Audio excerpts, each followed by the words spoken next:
Makanya kalau ada yang protes kenapa Gen Z dikit-dikit mental health, ya memang dikepung oleh banyak masalah yang bikin stres. 2045. 2045. Padahal janjinya generasi emas 2045. Iya. Harusnya generasi sandwich 2045.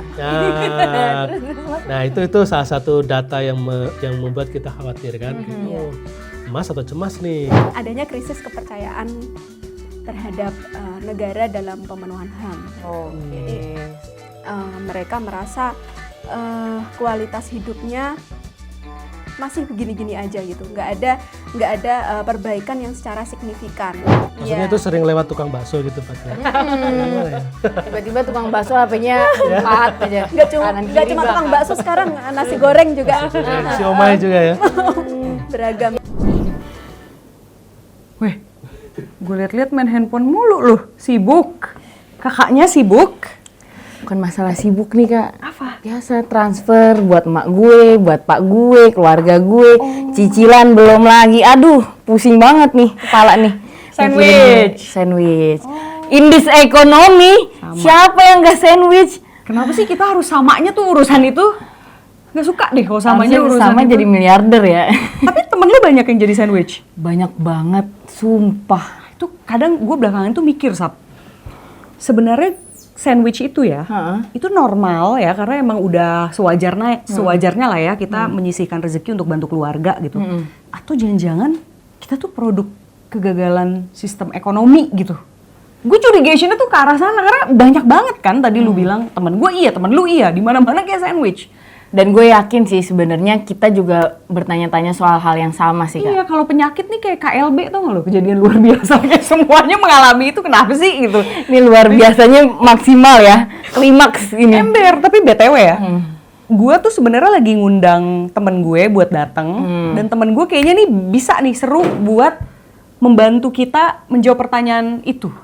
Menarik. Tapi dia katanya lagi OTW sih, biar kita paham bareng tuh soal generasi sandwich ini. Jadi kita nggak perlu bertanya-tanya lagi ya. Tapi bentar ya, dia kayak masih OTW deh. Ah, tuh dia tuh, pas tuh, ya kan? Iya. Kayak kita, sini Sap, gue kenalin deh. Temen gue legit nih. Hai! Halo, sini masuk. Ditungguin kita dari tadi, pas banget. Lu ngapain bawa laptop lagi kerja? Tanya nih, maaf, dikejar deadline apa gimana? Iya, begini nasib Selamat pekerja. pagi. Oke. Kita pas banget ya, Siap. emang gue tuh sama Syafa lagi ngobrol-ngobrol, terus gue bilang nih, gue lagi mengundang kalian untuk datang untuk membantu kita menjawab sebuah pertanyaan besar. Pertanyaan generasi sekarang. Oh iya, itu dia. Yang gue yakin hampir semua mengalami, entah kenapa, apa karena circle kita di situ ya, Sab. Kayak kita kurang main sama CEO kayaknya, Oh Sab. iya, kayaknya belum sama CEO. Iya si CEO yang menyamar. Iya. Dia kan emang low key aja gitu main. Diam-diam gue CEO menyamar Mas. BTW teman-teman kenalin, di sini ada Rahma dan juga Mas Yanu. Ya, nah ini kalau Rahma nih dari Invit, dia tuh kebetulan, lo kan baru nulis sebuah survei yang menarik banget ngomongin keresahan orang-orang muda. Iya. Ya kan? Iya. Salah satunya keresahan soal tenaga kerja, ekonomi, gitu-gitu kan? Iya, Ya udah, iya. sama lah yang tadi kita omongin gitu. Sama-sama. Ya kan? Sandwich gitu. Lu baru nulis itu dan itu survei real dari orang-orang muda yang jadi responden lo. orang muda, iya. Gua penasaran banget hasilnya apa. Sambil ini ya, sambil kita nyemil-nyemil ya. Boleh. Nah, sementara kalau Mas Yanu, Sap, adalah peneliti Yanu dari mana BRIN Oke. yang spesialisasinya emang di isu ketimpangan dan kemiskinan. Oke. Betul ya Mas sekali. Yanu. Jadi kayak pas banget nih, ya kan? Gue mau ngomongin soal generasi sandwich, tapi kita juga penasaran sebenarnya ini tuh hal yang normal gitu ya. Iya, Mas. Jangan-jangan Oke, emang udah kewajiban kita nih untuk membaktikan rezeki kita bantu keluarga gitu kan. Walaupun kerasa lumayan berat gitu kan, gitu ya. Atau jangan-jangan ada hal lain yang kita tuh nggak sadar loh. Ini sebenarnya juga sistem yang membuat kita seperti ini. Sistem yang membuat kita miskin. Iya kan? Ya, iya. Betul dong. Iya, sih gue kalau ngomong gitu ya. Udah langsung kesimpulan. Udah langsung kesimpulan aja. Iya, itu bitter truth yang bener nggak sih? Tapi kayak gue deg-degan sih, gue sih nggak mau mengamini gitu ya. Tapi aduh jangan dong. Nah anyway, makanya penasaran dulu nih. Lu udah bawa laptop, lu masih nulis deadline apa gimana itu? Sama nih, kau peneliti gitu nih. Separuh otak kita ada di sini soalnya. Oh iya, betul. Peneliti dan orang advokasi lah, kita koms banget ini ngopi. ternyata isinya bukan Mobile Legend, bener. Oke. Emang isinya data gitu. Itu apa? TikTok apa bukan? Shopee sih. Anyway, thank you ya for coming ya. Siap. Terima kasih udah diundang. Iya dong, justru kita senang banget. Nah ini Rahma, gue mau nanya dulu deh sama lu. Lu tiba-tiba nulis survei persepsi orang muda terhadap hak asasi manusia gitu ya. Itu gimana sih latar belakangnya tiba-tiba lu nulis soal itu? Apa yang membuat lu memutuskan kayaknya ini seru deh untuk kita kulik gitu? Jadi waktu itu survei ini kan diselenggarakan gitu, diadain gitu di akhir November sampai Desember. Sebenarnya itu tujuannya buat memperingati Hari HAM. Waktu itu Hari HAM-nya itu di tanggal 10 Desember gitu. Dan sepanjang 2025 ini kan kita tahu sendiri ya, banyak gejolak-gejolak yang terjadi gitu ya. Panas banget nih gitu kan. Nah itu akhirnya yang bikin aku, Syafira ya dan tim itu ya udah gimana kalau kita bikin mini survei gitu, respondennya nggak yang banyak gitu. Berapa tuh kira-kira? 108 ya yang mengisi. Itu banyak 100-an. sih. Itu banyak sih. Iya maksudnya kalau dibandingin sama survei-survei yang gede gitu yang sampai ribuan, nah itu nggak sampai segitu sih. Buat cari tahu gitu gimana pandangan mereka dan pengalaman mereka soal pemenuhan HAM gitu loh. Di tengah gejolak-gejolak ini, apakah misal nih ada orang muda yang merasa enggak sih fine-fine aja gitu loh, HAM kita terpenuhi gitu, atau ada masalah-masalah lain nih Yang gitu mereka loh. curhatkan gitu. Iya, Ini orang memang khusus orang muda. Iya, Berarti memang ada batasan umur. Iya, memang targetnya sih 16 sampai 35 tahun ya. Oh oke. Berarti itu Gen Z masuk, milenial juga Milenial masuk akhir, ya? iya, milenial akhir. Gue masih masuk syukurnya. Oh, masih masuk ya. Masuk ya? Biasanya nggak masuk. Masih. Masuk, Kenapa masuk. kok Mas Yanu batuk gitu ya? Merasa paling senior aja. Jadi, beda tongkrongan tapi. Nggak maksud mengeksklusikan ya. Terus temuannya yang menarik apa nih dari survei HAM itu? Iya, jadi sebenarnya kan ini karena surveinya diisi respondennya nggak banyak gitu ya, tapi ini tetap valid gitu. Valid Karena- lah. Karena kan ini menggambarkan ini ya pengalaman mereka gitu dan apa yang mereka rasakan. Iya. Gitu, Ya, sebenarnya kan tentang pemenuhan HAM. satu pengalaman orang aja itu udah valid, valid gitu kan, betul. apalagi ya Iya. 108. Jadi kita tidak bisa meremehkan angka itu Betul, sih. betul. Tapi rata-rata orang muda ini selain umur, background mereka tuh apa yang jadi responden lo? Kalau kebanyakan sih yang mengisi ini freelancer ya. Oke. Pertama freelancer, terus kedua itu pekerja NGO. Tapi Ngisi sendiri jangan-jangan.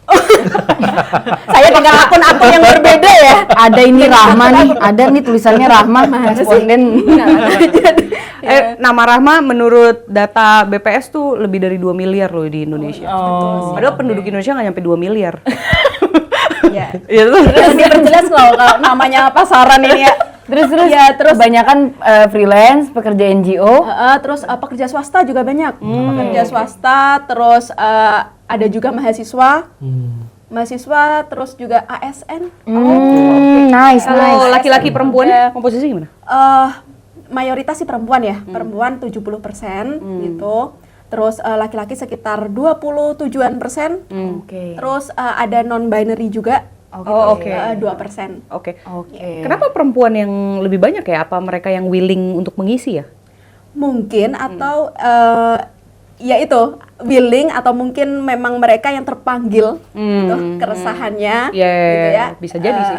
Ya atau ya karena memang kita ada komunitas-komunitas kelompok teman-teman perempuan yang kita sengaja gulirkan surveinya gitu di situ. Jadi banyak yang mengisi juga dari teman-teman Nah, perempuan. temuannya apa? Yang menarik itu sebenarnya kan kita udah baca bareng tuh waktu itu, Sap. Yang jujur mengambil perhatian gua adalah bagaimana responden ini insecure semua tuh soal ekonomi sama politik, Mas Yanu. Ya kan? Insecure aja kok kayaknya negatif gitu. gitu Emang Gitu ya? emang temuannya tuh gimana sih? Resahnya tuh seperti apa kok bisa Kok diceritain? bisa Gen Z ini insecure? Baik. Jadi kalau berdasarkan survei ini, kita juga menanyakan apa yang menjadi keresahan utama gitu ya. Oke. 3 isu prioritas HAM yang menurut kamu yang paling mendesak gitu. Memang yang pertama tentang akses pekerjaan yang layak dan pendidikan. Itu yang pertama. Itu tuh the top of the top tuh. Iya. Apa yang membuat kamu resah? Ya, Pekerjaan dan pendidikan gitu. 80% responden memilih itu gitu ya. Banyak banget loh. Iya, yang kedua tentang kebebasan berekspresi. Oke. Baik di ruang digital maupun di ruang-ruang publik seperti itu.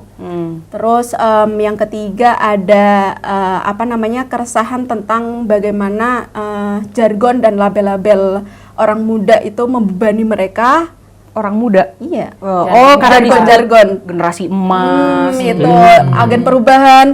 Banyaklah kita tuh ini label-labelnya gitu. Agent of change. Iya. Jadi gue baru kali ini sih orang kan kalau di label yang positif seneng ya. Iya. Ini baru kali ini tuh mereka nolak gitu. Beban ya. Kita terbebani kita sebagai Gen Z. Oh di sini Gen Z aku, kamu Gen Z. Tapi kan ada milenial juga kan di survei ini dan Ada. disebut generasi emas sama pemerintah kan ya sebenarnya ya kita semua Milenial. sekarang Iya, kan iya, sampai sekarang. 2045 nanti gitu kan. Betul. Nah, Sebenarnya nggak sepenuhnya menolak ya dengan label-label itu gitu ya. Tapi ya tapi tone-nya tone-nya betul. Kayak apa sih gitu loh. Kayak mereka merasa ada gap gitu antara jargon sama yang realita yang mereka alami gitu. Tapi sebelum ke situ kan kita boleh cek juga yang dimaksud milenial sama Gen Z di situ, boleh tahu nggak misalnya apa Gen Z itu 1997 sampai 2012 itu atau berapa? rentang. Batasan rentangnya. Kalau sebenarnya kami nggak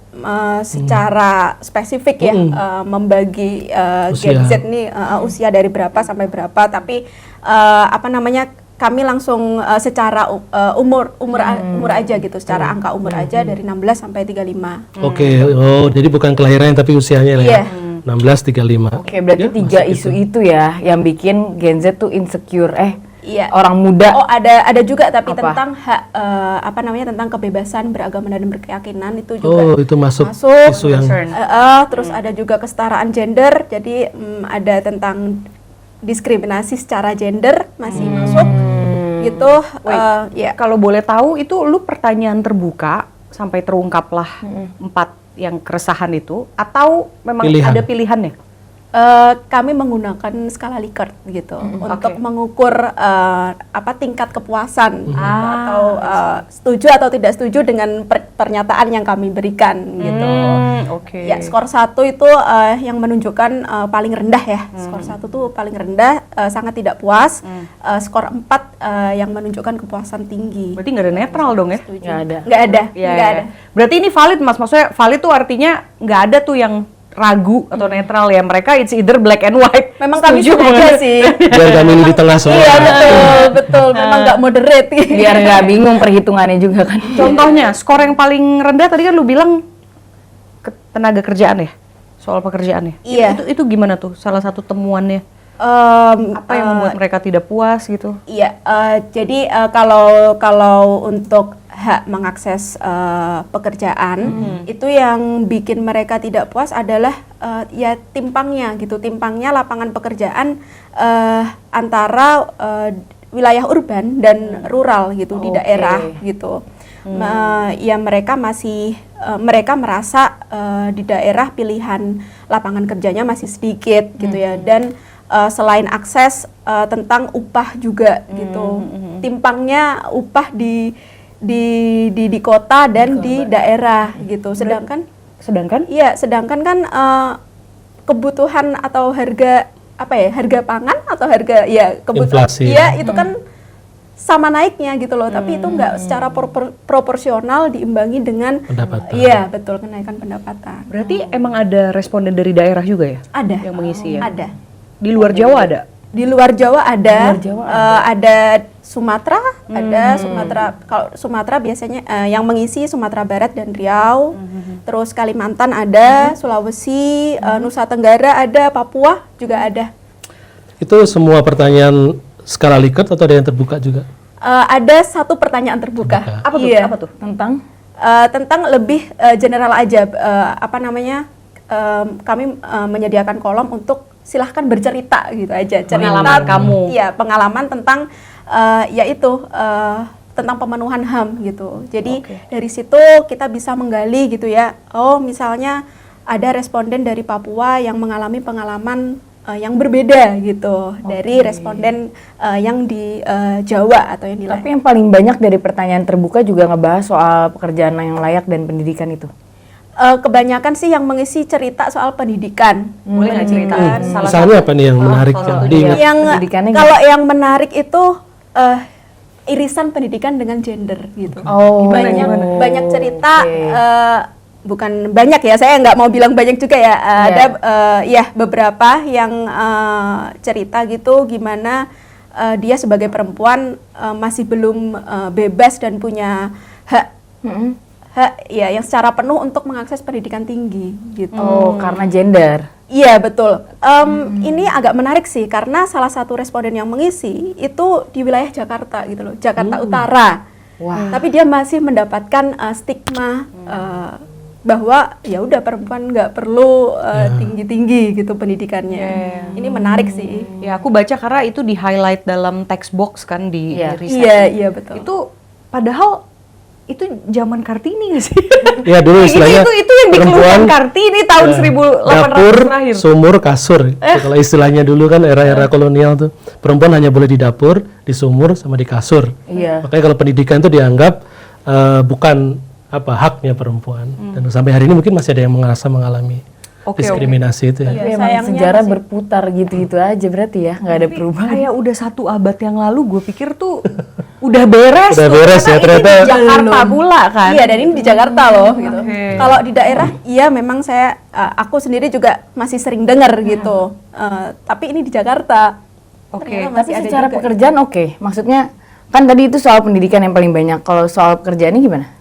Kalau pekerjaan tadi sih curhatannya yang tentang timpangnya upah gitu.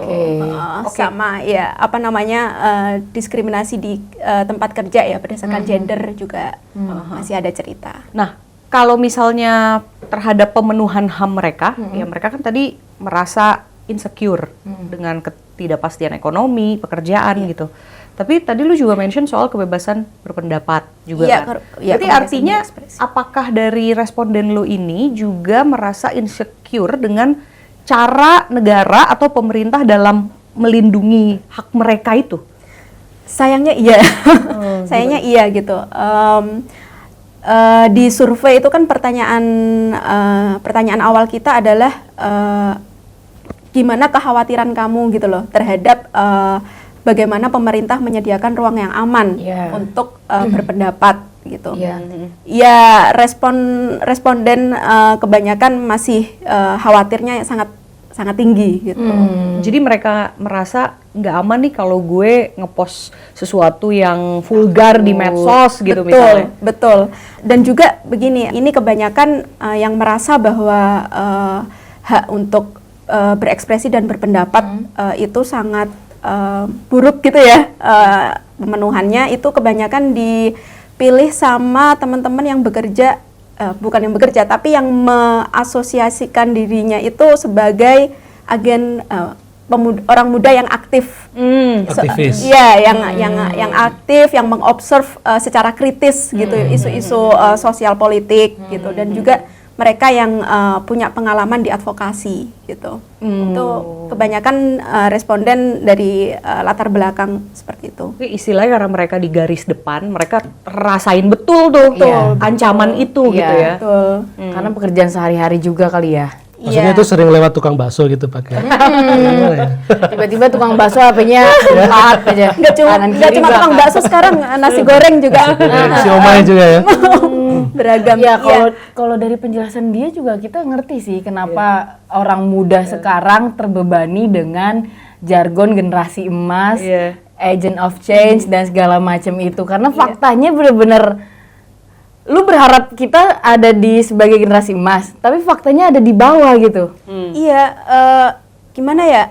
Gimana sih kita bisa jadi emas gitu loh. Sedangkan misalnya ngomongin kritik atau kritik untuk suatu perubahan kebijakan yang lebih baik aja dibungkam gitu loh. Dan dibungkam itu nggak mesti secara fisik ya. Tadi misalnya didatengin tukang nasgor gitu ya, nggak mesti langsung secara fisik, tapi bisa dengan intimidasi lewat media sosial atau chilling effect itu kan. Iya betul, tagging atau ya. Kalau untuk perempuan lagi-lagi dampaknya berbeda ya. Mereka mendapatkan kekerasan berbasis gender online juga ketika kayak kasus di Fakultas Hukum UI lah ya, yang baru-baru ini itu. Ya istilahnya itu concerning banget gitu ya. Istilahnya kita mau jadi emas tapi kita nyari kerjanya aja susah gitu kan. Kita mau naik level ekonomi aja susah banget nih gitu. Lu sandwich gak, Rahma? Gimana? Lu sandwich gak? Termasuk gak? Kalau dibilang sandwich kayaknya nggak, separuhnya sandwich aja kali. Ada nggak tuh? Ini kayaknya tako. Beda banget kayaknya. Agak Nanti lebih. dianggap durhaka kalau di dalam ini. Oh iya, saya sandwich ya. Enggak kok, berbakti. Oh, kamu nggak sandwich. Kalau dibandingkan dengan siapa? Iya sih, tadi gue sih ngeliat sendiri dia pusing ya kayak. Iya. Tapi sebenarnya memang generasi sandwich itu, walaupun Rahma tako ya, nggak kamu masukkan diri sebagai sandwich, emang sebenarnya tuh banyak banget ya Mas dan Kak Rahma gitu. Dan itu terjadi di kalangan orang-orang muda gitu. Sebenarnya kalau fenomena generasi sandwich ini tuh gimana sih Mas? Kita tuh kayak bingung banget kenapa kita sandwich nih. Di Indonesia doang atau di seluruh dunia juga gini sih? Apa sih? Atau tongkrongan kita aja yang jelas gitu kan? Takutnya beda tongkrongan yang lainnya nggak ngerasa. Tahu nggak sih meme yang Spider-Man yang gini-gini? Oh, yang saling tunjuk ya? Sandwich. Semuanya. Gimana nih coba-coba? Emang kita lagi hidup di era yang gini ya. Kalau dulu kita curhat sama temen, kan berusaha masalah kita diselesaikan ya. Sekarang kan jadinya adu nasib ya. Bener, Kayak curhat, dia lebih parah lagi ternyata nasibnya itu. Lu mah Awalnya gitu. Lu mah enak gue. Nah itu fenomena sosiologis sebenarnya. Mengekspresikan kita hidup di era yang tadi kalau banyak sandwich itu dimulai dari hal-hal seperti itu. Kalau misalnya sandwich itu kan dari itu ya, roti apa namanya, lapis apa itu kalau roti di tawar. luar negeri ya, yang Roti kita geprek. kecepit di dalamnya. Nah tadi geprek ya, mungkin kalau di Indonesia bukan kayak gitu karena kita makannya ayam geprek ya. Jadi kita udah bukan sandwich lagi, udah dikeprek. Pedesnya level 10. Level 10. Kenapa? Karena satu, kita berusaha survival untuk diri kita sendiri. Dua, kita harus menjaga orang tua kita yang mau lansia. Kan Indonesia itu aging population 2030. 2045 1 dari 5 penduduk kita itu lansia. Lalu berikutnya kita juga masih harus memikirkan sekolah adik-adik kita, mungkin kuliah adik kita, atau siapapun yang di bawah usia kita, di keluarga kita. Ada film seperti apa itu, Kaluna atau siapa itu yang nasibnya kan tabungan dia harus dipakai untuk keluarga besar dan seterusnya. Home sweet home, ya. Terus ada 7 ponakan apa sih? Betul, itu contoh cerita yang sangat bagus menggambarkan kita hidup di era di mana satu generasi memang harus menanggung selain dirinya sendiri, ada di atasnya dan di bawahnya. Dan itu ternyata memang bukan hanya fenomena di Indonesia sebenarnya, global. Cuma saya mau kasih tahu kalau di Indonesia itu generasi sandwich itu semakin terasa di 2045 itu betul. Karena di tahun itu Gen Z yang lahir 97 sampai 2012 itu ketika 2045 usianya 33 sampai 48. Itu kayak prime time-nya dia. Usia produktifnya dia. Ya kan 33 sampai 48. Bayangkan dia itu akan menjadi super sandwich di situ. Ayam geprek lah di situ. Itu yang lahir tahun berapa? 97 sampai 2012. Itu Gen Z ya secara definisi. Dulu lah ya. 97 2012. Masuk kan ya. Berarti nanti 2045 itu masuk sebagai sandwich beneran karena 1 dari 5 orang Indonesia itu lansia di tahun itu. Kalau proyeksi kependudukan ya, karena kami dari Pusat Riset Kependudukan, jadi kita cek demografinya dulu. Itu 2045. 2045. Padahal janjinya generasi emas 2045. Harusnya generasi sandwich 2045. Nah, itu salah satu data yang membuat kita khawatir kan. Emas atau cemas nih karena satu itu. Dua, soal pekerjaan. Itu kalau kita lihat data pemerintah atau BPS misalnya, pertumbuhan ekonomi kita 5,11 kan, 5,11%, bagus lah itu ya di angka. Kemudian TPT tingkat pengangguran terbuka kita cuma 4,7%. Oke. Cakep kan ya, bagus lah ya, nggak terlalu buruk gitu ya. Kemiskinan 8,25%. Iya. Rendah banget kan, Makanya 20 turun jutaan kan. gitu ya, malah turun terus.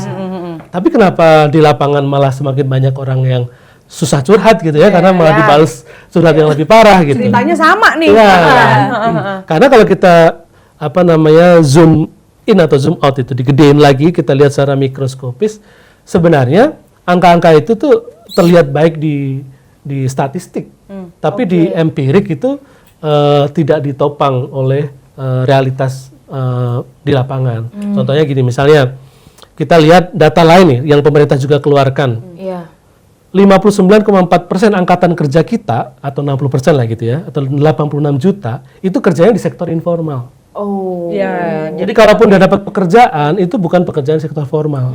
Kalau informal berarti nggak ada perlindungan sosial dong, nggak ada jaminan sosial atau out of pocket sendiri. jadi backbone ekonomi Indonesia tuh masih di Masih informal. dan padahal sektor itulah yang paling nggak aman tuh buat pekerja. Betul. Jadi kalau UMKM dibanggakan sebagai sebagai tulang punggung ekonomi, sebenarnya itu juga bentuk dari informalisasi pasar kerja gitu. Harusnya kan negara maju atau negara yang sejahtera biasanya banyak penduduknya kerja di sektor formal. Karena kan dia punya pensiun, dia bisa merencanakan hidupnya ketika tua gitu kan, bisa di nursing home atau apa. Kalau di Indonesia ceritanya nggak gitu. Kalau kita bekerja sampai mati gitu. Lansia pun belum tentu kita bisa berhenti bekerja karena nggak ada pensiun. Jadi nggak kita bekerja sampai mati. sampai mati, sampai Teman-teman, kalau dari belum yang lahat, ya. Karena Jangan seperti dikubur bawa laptop. Bingung nggak tuh? kita udah mati habis itu ada revisi bangun lagi. Revisi dulu. Tapi itu beneran ada loh, Mas. Kemarin tuh gue ngeliat di itu fenomena di Cina. Jadi dia tuh ternyata meninggal sakit jantung. Oke. Nah, beberapa jam setelah dia meninggal, nggak ada yang tahu nih ternyata koleganya meninggal. Beberapa jam setelah dia meninggal, handphonenya di samping jenazahnya tuh bunyi ting, Meeting. deadline, diminta revisi.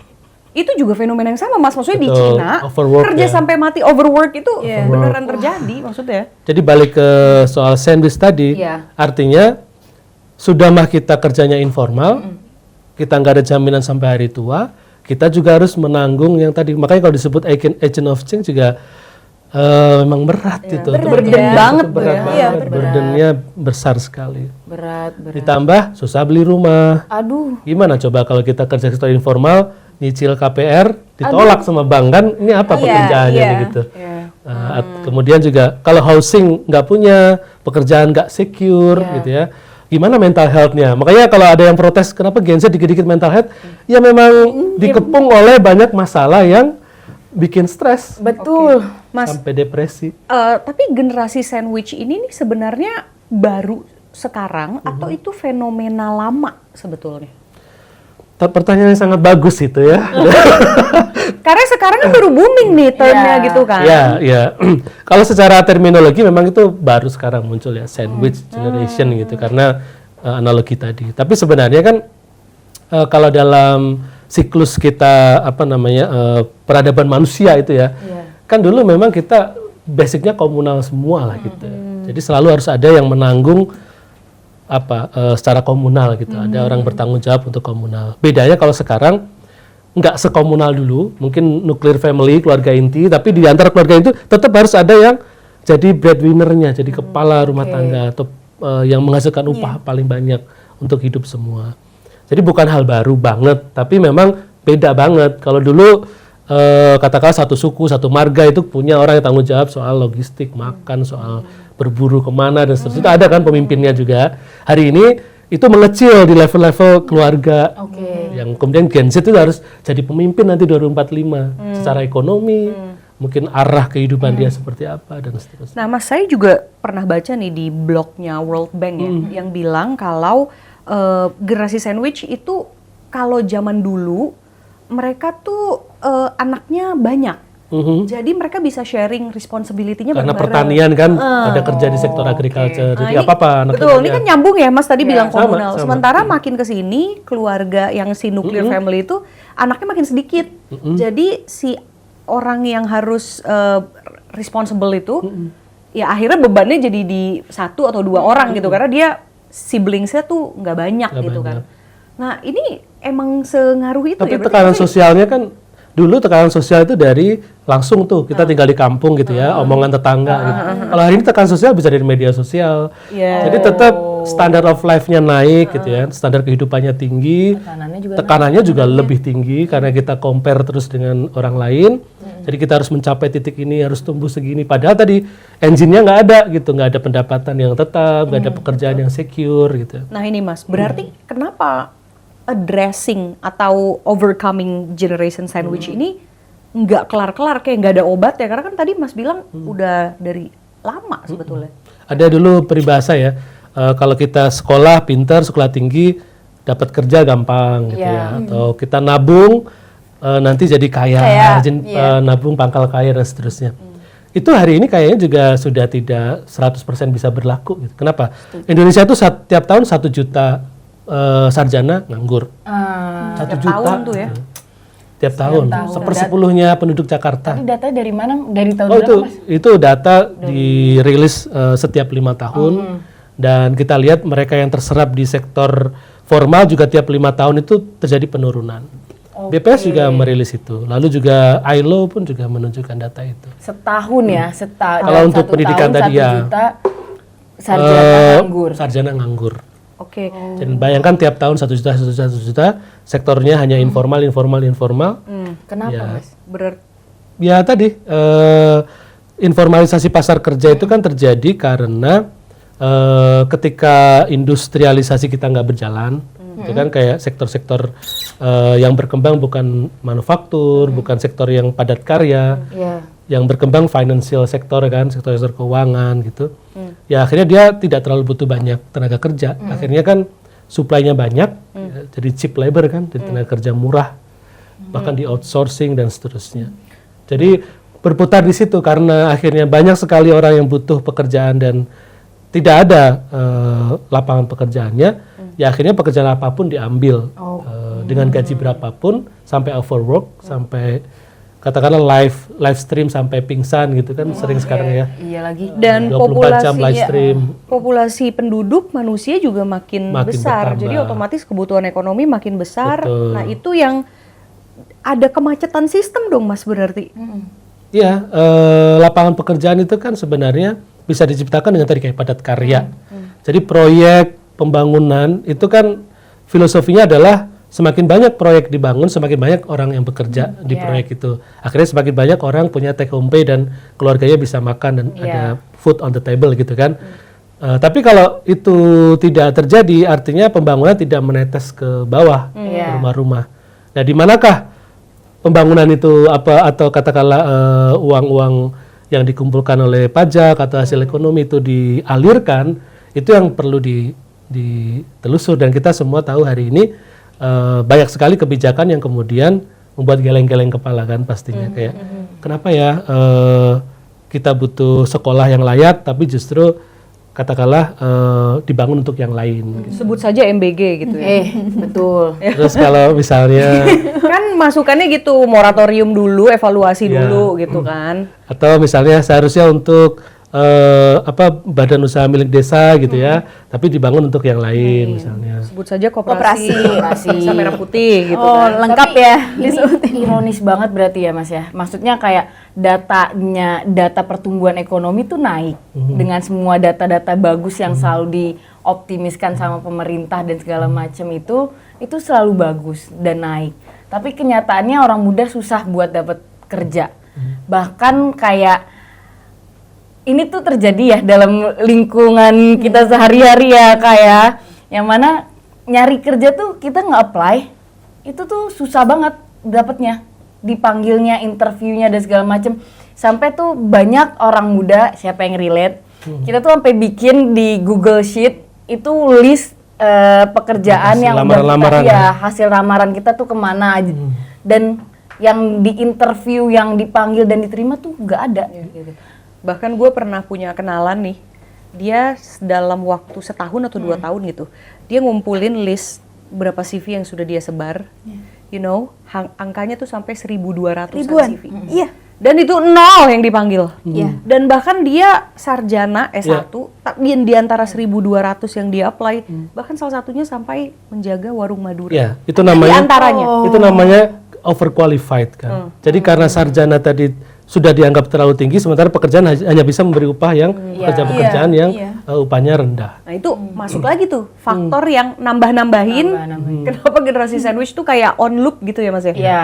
Oke, nah tapi kalau misalnya pasti ada obatnya, aku yakin gitu ya. Nah, Mas yang meriset soal kemiskinan, ketimpangan gitu, ada nggak sih sebenarnya yang Resep gitu ya. iya, atau kalau nggak resep gini, pemerintah tuh harusnya ke sini Ya. gitu.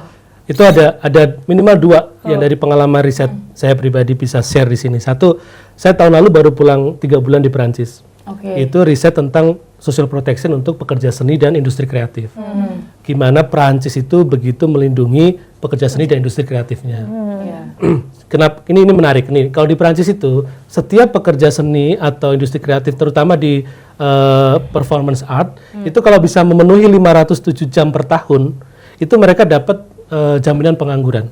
Artinya gini, jaminan pengangguran tidak dikasih ketika mereka nganggur, tapi dikasih bulanan, bahkan saat mereka tidak menganggur. Jadi seperti mereka tampil, kemudian mereka dapat misalnya katanya fee-nya 100 euro gitu ya, nanti dipotong dari itu, dikumpulkan oleh kantor tenaga kerjanya, nanti akan dibagikan kembali kepada seluruh mereka yang layak menerima itu. Sehingga ketika nanti ada COVID, ketika ada pandemi atau ada turun pesanan untuk tampil, itu mereka bisa menggunakan waktu untuk membuat ide baru.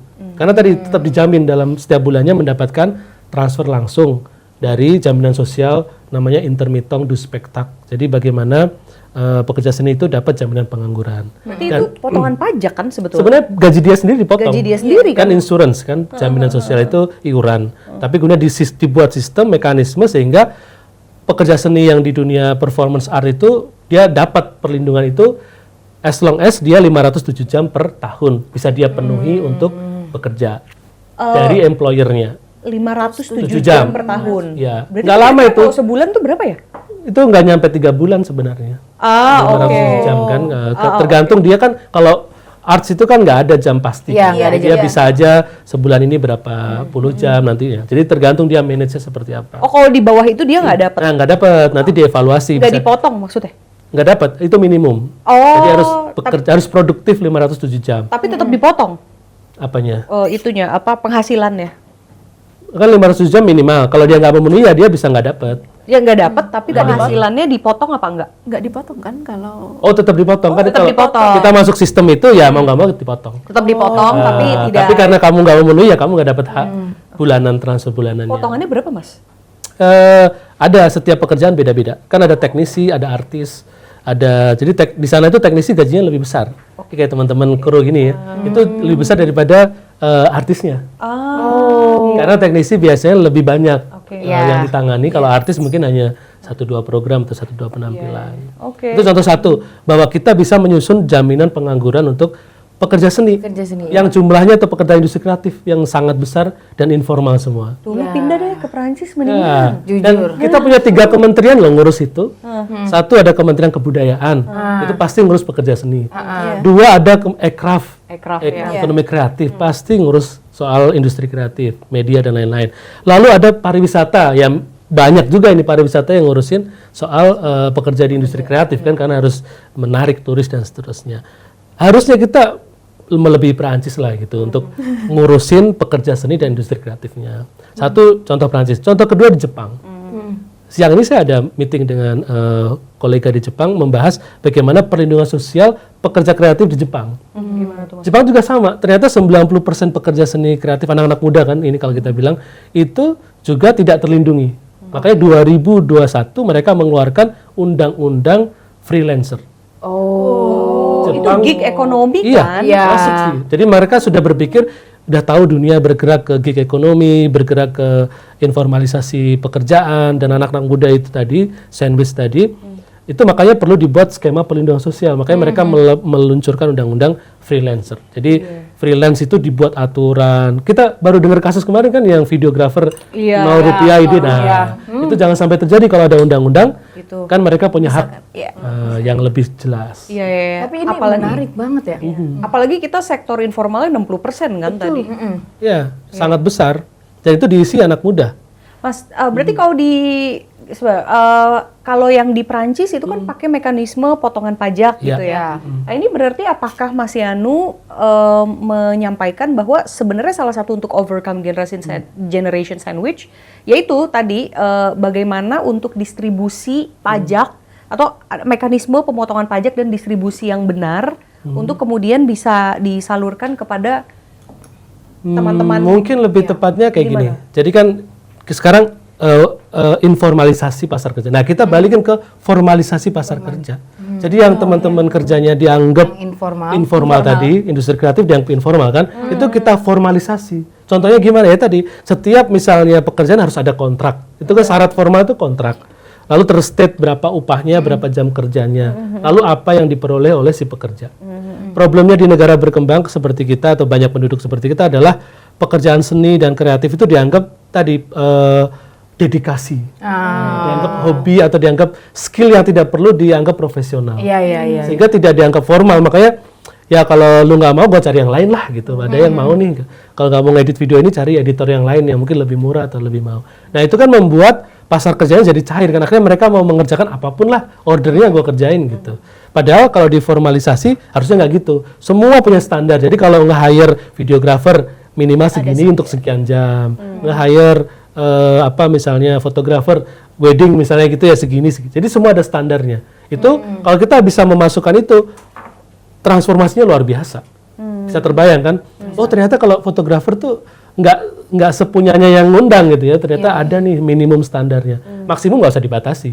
Minimumnya yang perlu kan kayak minimum 1 jam di wedding segini nih dibuat. Jangan harga pasar yang di Jogja segini, misalnya di Jakarta segini gitu. Pakai aja batas minimum untuk kelayakan fotografer seperti apa. Apalagi kalau harga temen ya. Senimana. Atau ya harga temen atau 3M, 2M ya. 2M, makasih ya. gitu. Dibayar 2M. Ya. Oh ini relate ya? Oh krunya relate ya? Ketawa cuma Salah satu solusinya kayaknya itu deh. Nah, aku juga penasaran gini Mas, kalau misal kita ngomongin soal kesejahteraan sosial, perlindungan sosial ya, itu kan yang banyak digadang-gadang emang negara Skandinavia, walaupun jauh lah dari Indonesia. Tapi maksudnya artinya pasti ada hal yang sudah lama mereka terapkan, bisa juga dong harusnya kita ATM-kan di sini gitu ya, walaupun terlalu jauh nih nggak head to head gitu. Oke. Apa sih sebenarnya yang mereka lakukan gitu ya? Apakah yang saya tahu kan gaji mereka dipotongnya besar ya. Kalau tadi industri kreatif ya. Nih multisektor manapun ya. Saya punya temen orang Polandia atau orang Prancis atau orang Swedia gitu. Emang mereka ngomong, wah gila sih ini pajak gue gede banget dipotongnya. Setiap gajian mungkin kayaknya 40% habis buat pajak gitu. Tapi memang ya mereka ya begitu kita lihat sendiri lah ya, kan terjamin nih sosialnya gitu. Sekolah pendidikan dari SD sampai ini terjamin. Nah, kemudian kuliah murah, terus healthcare murah, jalanan mulus. Kenapa kita nggak bisa begitu? Apakah ada hal yang memang Indonesia belum bisa nih ke sana karena ini gitu? Gimana? Itu sudah di bukunya yang Why Nation Fails itu. Bener sih. Itu Acemoglu. Iya, penerima Nobel kan sudah nggak usah diragukan kepakarannya. Dan kesimpulan dia itu komparatif banyak negara, Argentina, Indonesia, Eropa dan sebagainya. Ya kesimpulan dia sebenarnya sangat relate dengan kita. Satu, korupsi. Sampai hari ini kita nggak selesai tuh berita OTT, berita korupsi. Kalau itu masih terjadi, jangan harap mimpi jadi negara kesejahteraan. Kedua, inkompetensi. Ya karena kalau misalnya inkompetensi kan menyebabkan mereka yang ditunjuk menangani sesuatu mungkin hanya karena keluarganya, karena kedekatannya, bukan karena kemampuannya. Merit system dan sebagainya nggak berjalan. Itu kenapa kemudian nation fails gitu. Jadi kalau misalnya kita nggak berani atau nggak bisa memangkas korupsi, kemudian tidak bisa bekerja dengan profesional sesuai dengan serahkan pada ahlinya itu prinsipnya. Lalu juga mungkin aspek lain secara institusional kelembagaan kita nggak efektif, kayak terlalu besar, terlalu gemuk, terlalu berjenjang birokrasi, ekstraktif dan tidak inklusif kalau kata Acemoglu ya. Nah artinya berarti indikasi itu ada ya kita masuk dalam prediksi nation fails kalau kita nggak bisa keluar dari itu ya, nggak usah ngomong yang jauh-jauh. Kalau menurut penulis buku itu ya pasti kita akan sama dengan Mesir atau negara mana yang mungkin sulit kembali untuk di fase emas kesejahteraannya. Oke. Aku mau explore balik lagi deh ke tulisan ke lo deh, survei Rahma. Iya. Gimana kondisi orang mudanya sih? Kondisi orang muda itu satu, sama apa sih yang mereka butuhkan itu tercapture nggak sih di survei itu sebenarnya? Ya mungkin sedikit-sedikit Aspirasinya apa sih gitu? aspirasinya sedikit-sedikit ya, soal yang kayak tadi kan industri sektor kreatif ya disampaikan gitu ya. Mereka tuh pengen ada jaminan sosial yang seperti apa, gimana gitu. Ada nggak itu yang gitu-gitu? Kalau secara spesifik ini ya, maksudnya mereka ingin mekanisme yang seperti apa secara spesifik nggak tersebutkan gitu. Tapi yang menjadi aspirasi ini yang pertama adanya di semua proses pembuatan kebijakan gitu. Iya, selama ini gimana ya? Tokenisme. Iya, sayangnya ini juga muncul pertanyaannya, dan mayoritas responden merasa mereka belum sepenuhnya dilibatkan secara penuh gitu dalam pembuatan kebijakan gitu. Terus yang kedua juga aspirasinya itu tadi adanya lapangan pekerjaan yang aksesibel.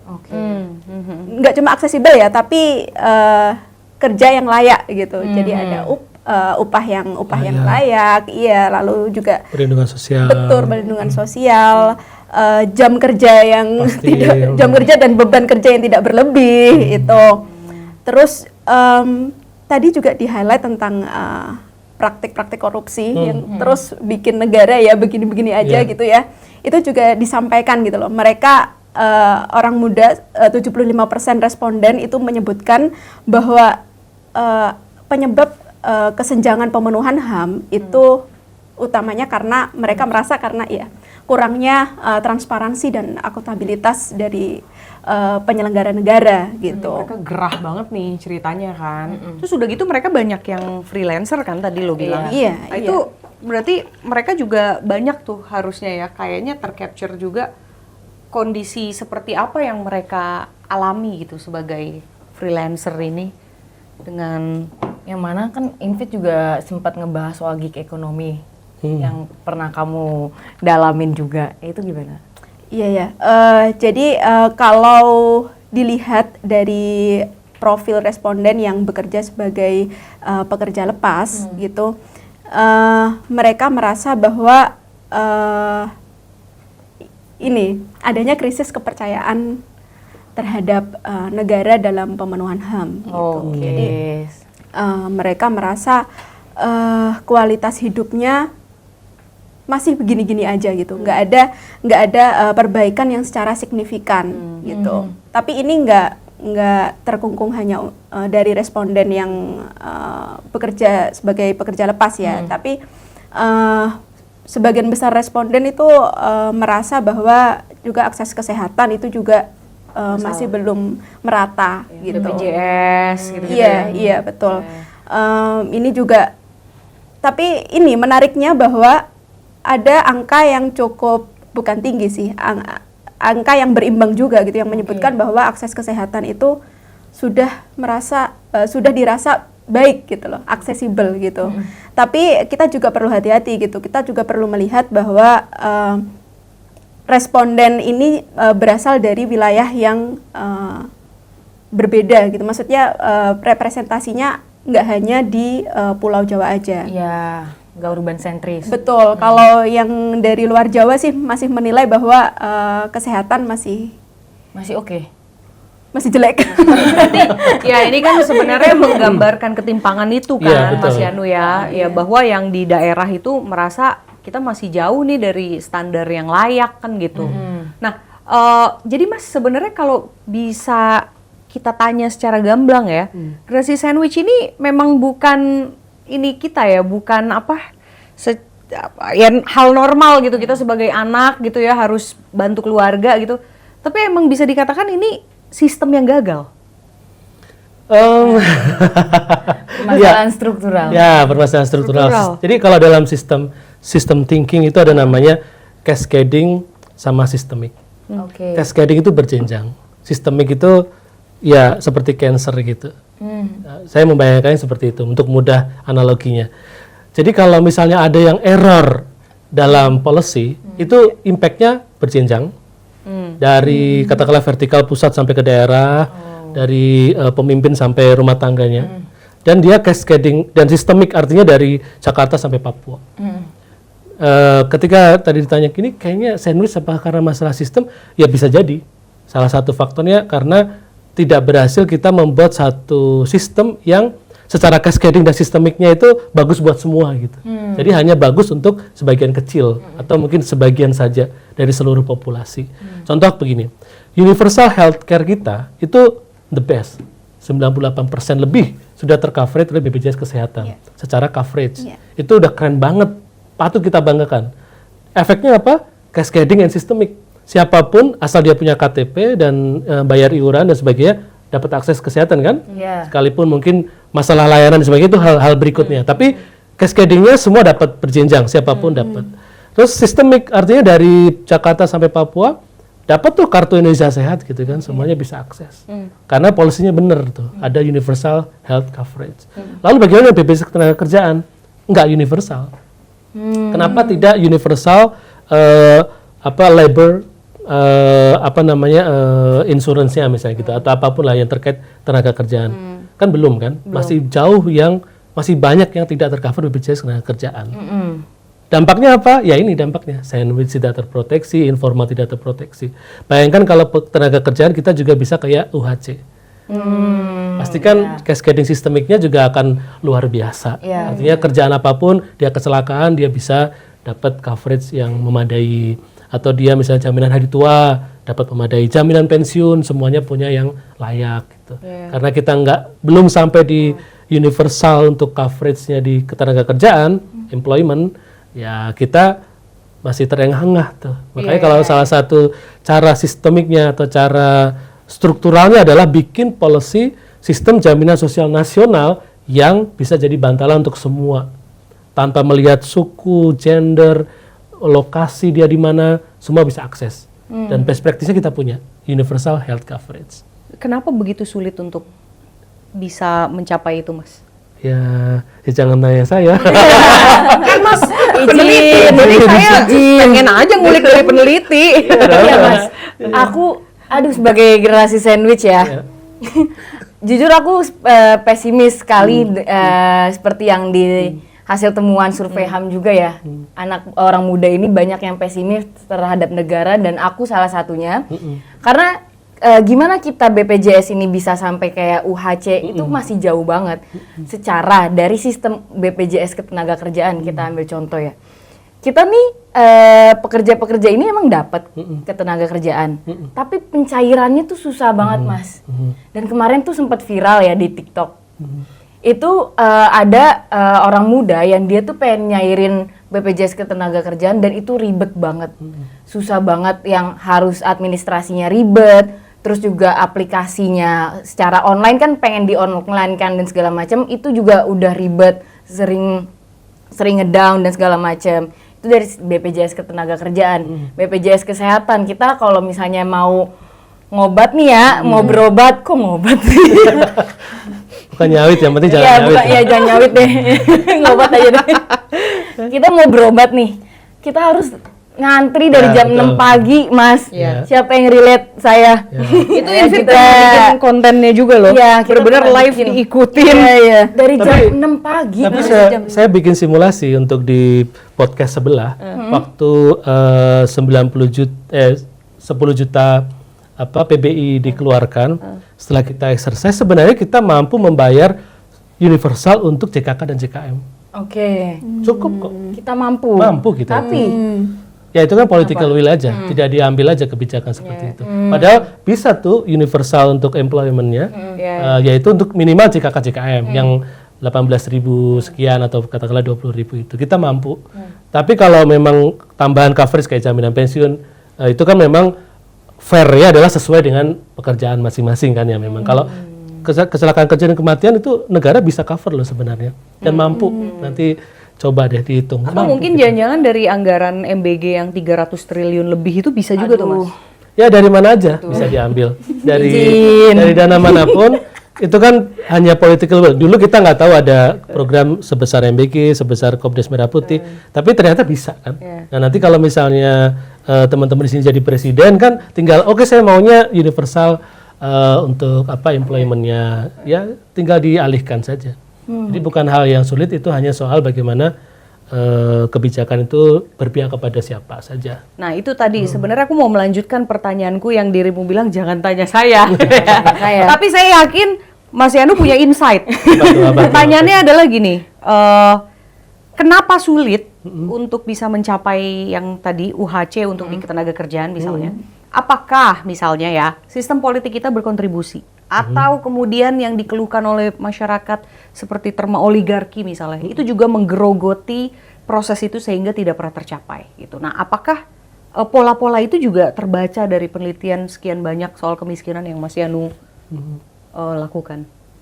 Ya, kalau untuk bagaimana menciptakan policy yang berpihak pada 99%, itu kan memang hampir masalah di semua negara lah. Tuntutannya kan hari ini sama tuh, kayak apa tarik pajak dari 1%, kemudian bilioner harus share profit lebih adil dan seterusnya. Tax the rich. Iya, tax the rich itu kan sebenarnya ekspresi global yang menyatakan bahwa sebenarnya kita itu cukup. Mahatma Gandhi bilang kan dunia ini cukup untuk semua orang, tapi tidak pernah cukup untuk satu orang yang greedy. Jadi the highlight untuk semua ini adalah greediness, itulah yang menyebabkan memelihara kemiskinan. Bukan orang miskin dipelihara, negara itu bukan dipelihara untuk keluar dari kemiskinan, jadinya dipelihara tetap ada gitu. Supaya ketika nanti ada election mungkin ya, kemudian bisa diambil sebagai konstituen yang loyal gitu kan. Itu kan terjadi di negara lain, yang di kita kan enggak ya. Enggak ada di kita. Kita aman. Di negara-negara lain lah itu. Jadi kalau ada pemilu, Nggak tahu sih hasil survei Rahma gimana, aman apa enggak tuh? jadi kalau yang menarik kalau di Indonesia ini fakta nih, setiap 5 tahunan dicek di laporan keuangan Kementerian Keuangan itu akan dicek belanja bansos itu selalu naik setiap jelang pemilu. Iya, itu dirty vote juga angkat itu ya. Betul, jadi grafiknya seperti ini. Jadi setiap jelang pemilu 5 tahunan itu dana belanja bansos pasti naik.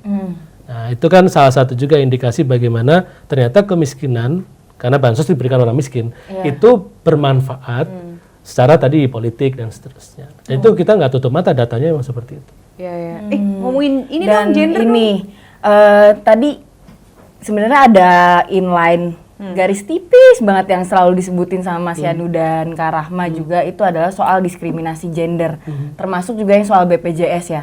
BPJS pun juga di realitanya aku nemuin di lapangan tuh ada teman-teman yang bahkan mereka nggak bisa mencairkan BPJS karena ada perubahan KTP mungkin yang dialamin sama teman-teman transpuan atau teman-teman transgender yang mereka akhirnya berubah KTP-nya dan segala macam, mereka nggak bisa mencairkan BPJS. Dan di situ kan berarti masih ada gap diskriminasi gender nih ya Mas ya.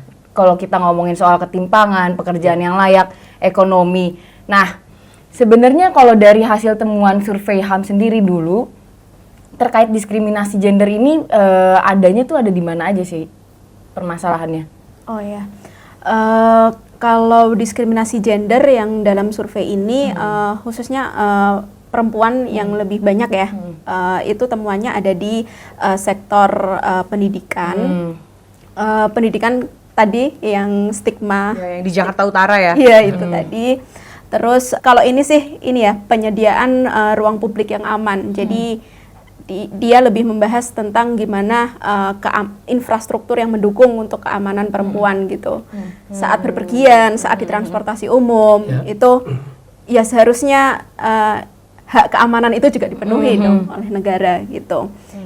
Lalu juga di pekerjaan, itu tadi yang aku sebutin, diskriminasi di tempat kerja, itu bisa dari upah ataupun ya itu ya pelecehan di tempat kerja masih ada.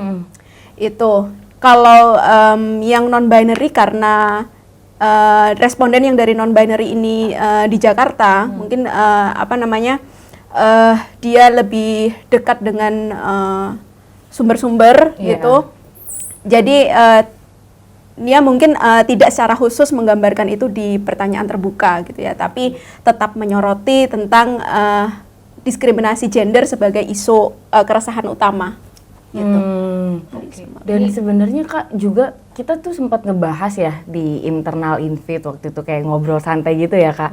Dan kita tuh bukan menemukan ya, ini obrolan internal yang kita temuin kalau misalnya ternyata generasi sandwich itu banyak dialamin sama perempuan gitu, yang mana kita nggak tahu, dan kalau dari Twitter dan sosial media juga kita nyari tahu nih Mas, kalau misalnya ternyata perempuan tuh jauh lebih banyak menjadi generasi sandwich, entah karena memang diskriminasi gender di sosial kita juga melekat dan membebani perempuan, atau gimana, itu pokoknya kayak banyak banget generasi sandwich yang terjadi terhadap perempuan ini. Ya, karena secara populasi kan perempuan memang lebih banyak. Ya. Satu. Dua, kalau kita lihat perbandingan angka lain nih kayak tingkat perceraian, itu kan otomatis ketika bercerai jadi breadwinner sendiri perempuan itu. Akhirnya dia yang menanggung dirinya, anaknya, mungkin keluarganya yang semula harus ditanggung keluarga kecil dengan suaminya misalnya, itu sekarang dia harus terpisah, jadi nuclear family sendiri sebagai single parent.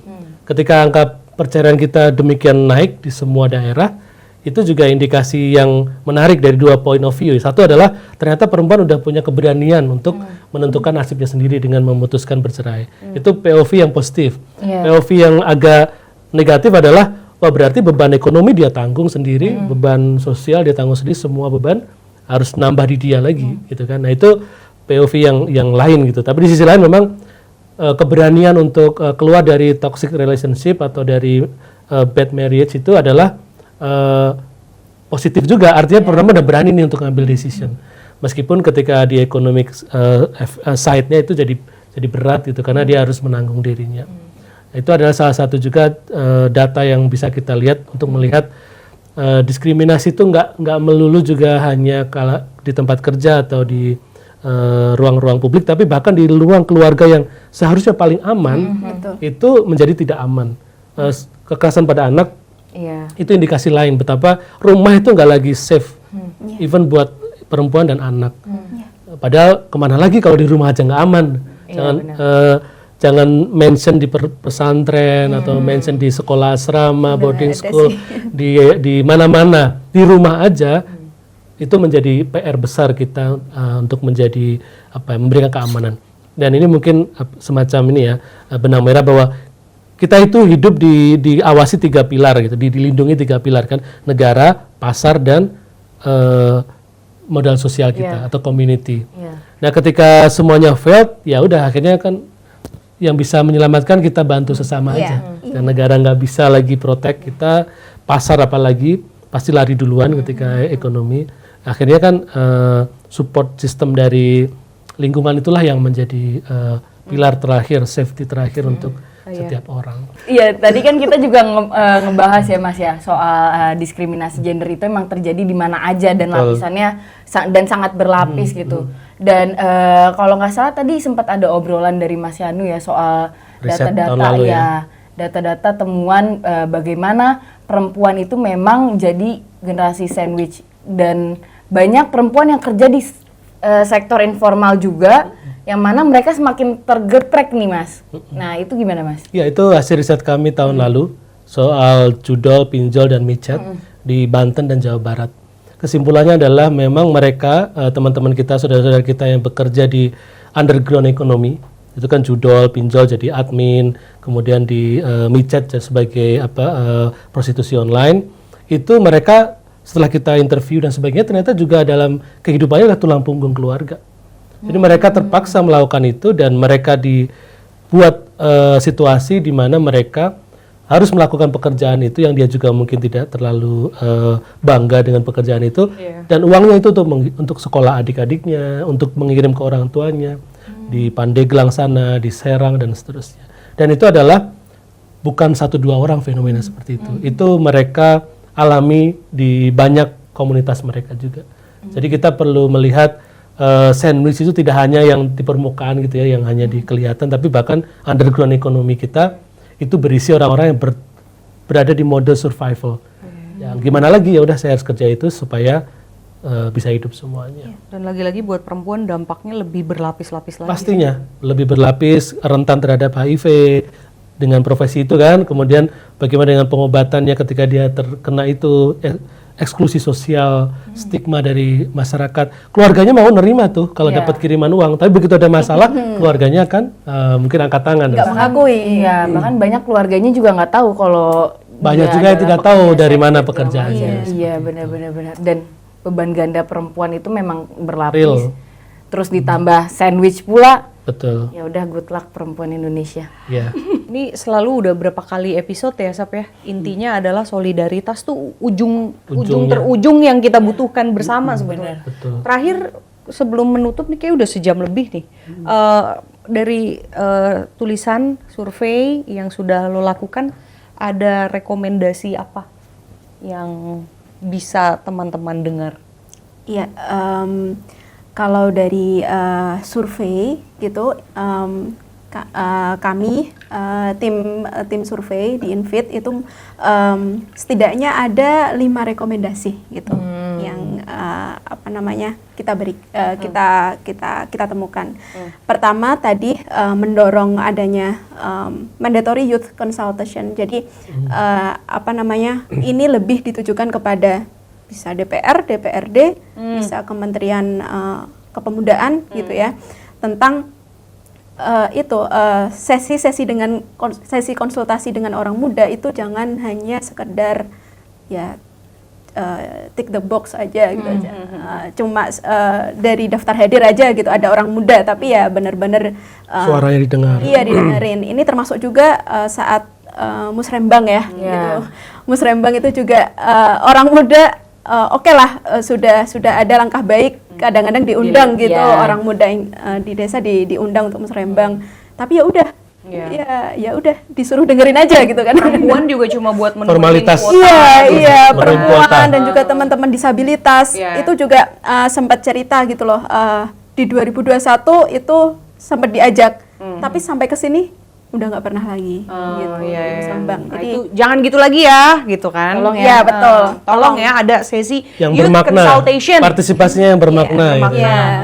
Terus yang kedua akselerasi perlindungan kebebasan berekspresi tadi gitu ya, khususnya di ruang digital. Jangan dikit-dikit disomasi, dilaporin gitu ya. Kena buzzer gitu. Betul, jangan dikit-dikit disuruh take down gitu ya. Kemarin kan yang terakhir ada postingan dari Magdalene ya, Ya. itu yang di take down. Halo?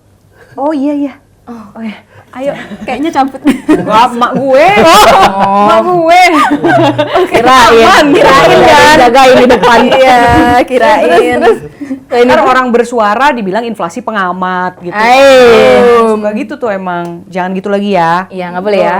Jangan nakal ya. Terus yang ketiga ini meningkatkan transparansi dan pemerataan akses layanan publik gitu ya, baik di pendidikan, pekerjaan dan kesehatan. Lalu juga mendorong literasi HAM di akar rumput. Ini rekomendasinya kepada sesama teman-teman di organisasi masyarakat sipil gitu, tapi juga kepada Kementerian Pendidikan dan Kementerian HAM juga gitu ya. Lalu yang terakhir melakukan audit independen penegakan hukum. Ini bisa ke Komnas HAM dan juga Ombudsman gitu ya. Iya, karena mereka merasa nih kayaknya hukum nggak ngelindungin kita tuh ya. Jadi itu salah satu rekomendasinya ya. Betul, Audit deh. Gitu. Iya, Audit iya, deh. karena memang tadi juga ada keresahan gitu kepada tingkat ketidakpercayaan terhadap penegakan hukum gitu. Tapi Kalau emang lembaga negara ini perlu diaudit ya. kayaknya bukannya iya. Oke. Lo semua perlu diaudit, Semua perlu perlu kan diaudit. itu uang pajak rakyat. Transparansi, akuntabilitas. Masalahnya auditnya berjalan atau enggak gitu. Iya. Izin. Jadi itu dorongan yang valid dan memang perlu ya. Ya. Semua pihak yang menggunakan dana umum khususnya gitu ya, itu harus diaudit. Jangan kan dana umum, dana investor gitu ya, korporasi aja kan pasti mereka harus Betul, audit betul, karena betul. harus tanggung jawab sama investor kan. Dan di kita banyak sekali tuh case di mana dana pensiun jadi fraud, dibawa lari oleh Jiwasraya, Asabri, semua case-case yang membuat masa depan para pensiunan kita kasihan itu. Tapi saya mau menambahkan sedikit, sudah selesai 5 tadi. Iya, sudah 5. Jadi sebenarnya salah satu solusi untuk sandwich, kemudian solusi untuk tadi informalisasi pasar kerja adalah Indonesia harus punya undang-undang yang melindungi freelancer dalam tanda kutip ya, termasuk semua pekerja industri kreatif, media, pekerja seni dan semua. Yang itu adalah anak muda mayoritas. Iya. Kalau kita punya undang-undang melindungi itu seperti Jepang itu atau di Perancis, Singapura juga ya, baru kan? nah itu berarti kita bergerak ke arah yang benar. Karena memang dunia bergerak ke sana. 2045 Gen Z itu adalah tulang punggung ekonomi kita. Kalau tidak ada social protection, tidak ada undang-undang untuk melindungi pekerja kreatif dan seterusnya yang isinya anak muda, jangan harap jadi emas gitu, pasti cemas semuanya. Cemas banget ini. Tuh, pas banget sama judul Tensius. yang ditulis sama Rahma dan tim Invit ya, generasi emas dibuat cemas. Kita cemas bersama. Ya, tapi ya kita mau menutup ini juga dengan semangat positif gitu ya, meskipun memang keadaan nggak baik gitu, tapi pasti ada hal yang selalu bisa kita lakukan. Bisa gitu kita kan. dorong. Ya, mulailah dengan follow-follow akun yang produktif gitu kan. Follow subscribe, komen di ya Invit ya kan. Itu salah satunya juga hal yang produktif. Atau misalnya mulai investasi, mengikuti orang yang jago investasi dan valid gitu ya. Ya itu mungkin akhirnya bisa menjadi salah satu hal yang mengangkat kita dari jurang generasi sandwich ini. Dan juga pemerintah ya perlu diaudit dan transparansi. Tolong. Lagi-lagi callingnya memang harus ke sana ya. Supaya sistemik dan berjenjang tadi, impact-nya bisa lebih luas. Betul. Kalau cuman kita kan ya paling di tongkrongan aja, tapi kalau pemerintah itu efeknya ke seluruh penduduk. Betul. Jadi nggak hanya masyarakat yang berubah, tapi emang pemerintahnya juga harus berubah. Karena memang everything is political and structural. Sudah itu bagus penutupnya udah mantap. Personal is political. Sudah siap 2045? Mas bersama. Harus optimis ya.